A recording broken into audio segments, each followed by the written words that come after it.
of his মৰুদ ভূমি পানি মানে শক্তি মৰুদ মানে বায়ু আৰু ভূম মানে আকাশ এই পাঁচটা বস্তু নহ'লে একোৰে সৃষ্টি নহয়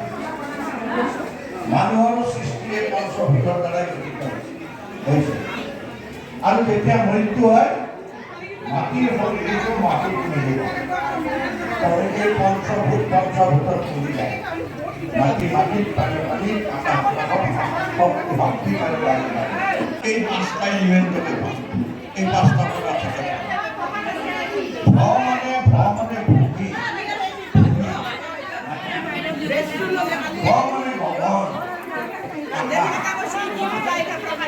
মানে হ'ল বায়ু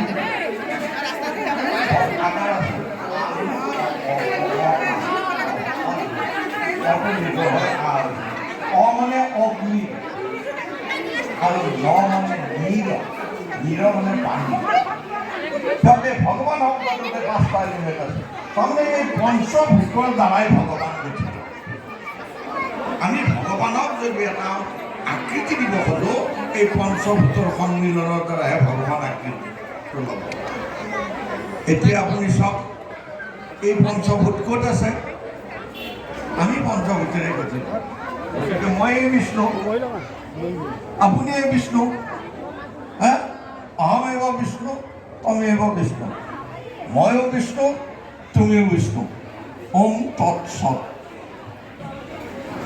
ওম তৎসৎ আৰে এইটোৱে হ'ল বিষ্ণু এই বিষ্ণু তাত ইয়াত আৰু কি ক'ব লগা আছে মই যদি বিষ্ণু হওঁ সেইকাৰণে কৈছে আত্মানং সততং বৃদ্ধি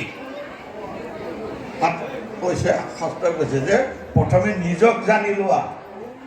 আত্মাক জানি লোৱা আত্মানং সততং বৃদ্ধি কেনেকৈ জানিবা গীতাই তাৰ উপায় দিছে গীতা যে তৎ বৃদ্ধি প্ৰণিপাতেন পৰিপ্ৰশ্নেন সেৱয়া এইকেইটা বস্তুৰ দ্বাৰা আত্মাক জানিব পাৰিবা নিজক জানিব পাৰিবা তৎ পৰিপ্ৰশ্নেন সেৱয়া মানে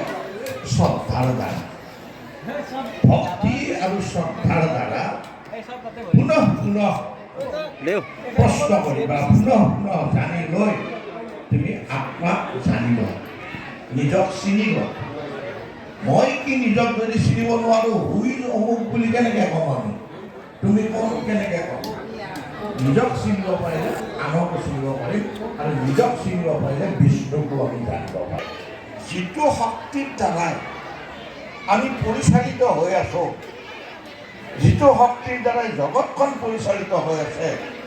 সেই শক্তিটোক আমি ভজনা নকৰি আমি কাক কৰিম সেই শক্তিটোক অৰ্চনা নকৰি আমি কাক কৰিম সেই শক্তিক পূজা নকৰিলে আমি আৰু কাক অন্য কাক কৰিম